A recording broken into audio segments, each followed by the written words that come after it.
4 pylônes à usage temporaire et un pylône monté de toutes pièces par les agents actifs et autres anciens de la Société Énergie électrique du Congo, c'est la moisson du travail entrepris pendant 21 jours en vue de la réhabilitation de la ligne très haute tension Pointe-Noire-Brazzaville dans son tronçon Mindouli-Tselampo qui a été victime d'un sabotage dans la nuit du 24 septembre dernier. Notre problème, c'était comment enjamber la vallée. Donc, il fallait absolument que nous puissions réhabiliter parmi les 3 pylônes sabotés, le premier pylône. Donc, le premier pylône, nous l'avons donc réhabilité en totalité et c'est aujourd'hui que nous avons terminé ces travaux. Donc, la ligne passe maintenant par là. Tout ce qui nous reste, c'est vérifier point par point s'il y a un problème ou pas.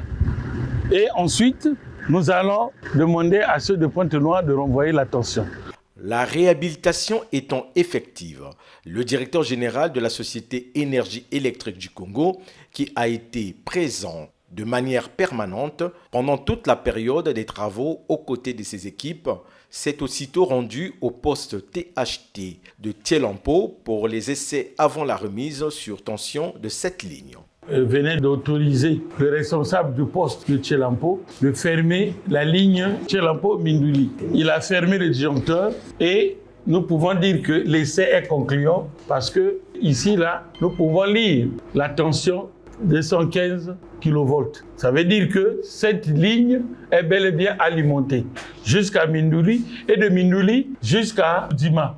Parce qu'à l'Odima, c'est là où nous devons faire le couplage avec la production de Pointe-Noire et la production de Mukufulu.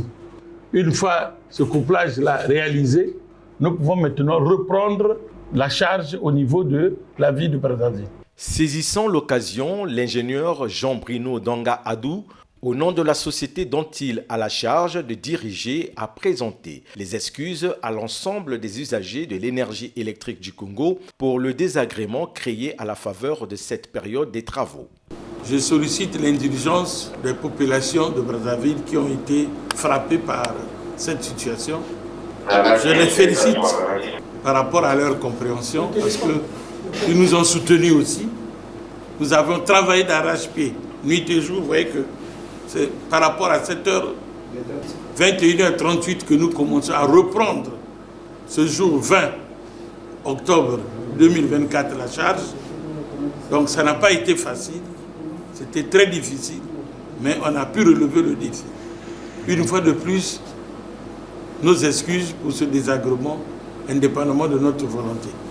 La ligne est désormais opérationnelle. Les équipes de EKRC ne pourraient pas se reposer d'une minute, mais plutôt de poursuivre la réhabilitation des restes des pylônes définis, a laissé entendre le directeur général de EKRC.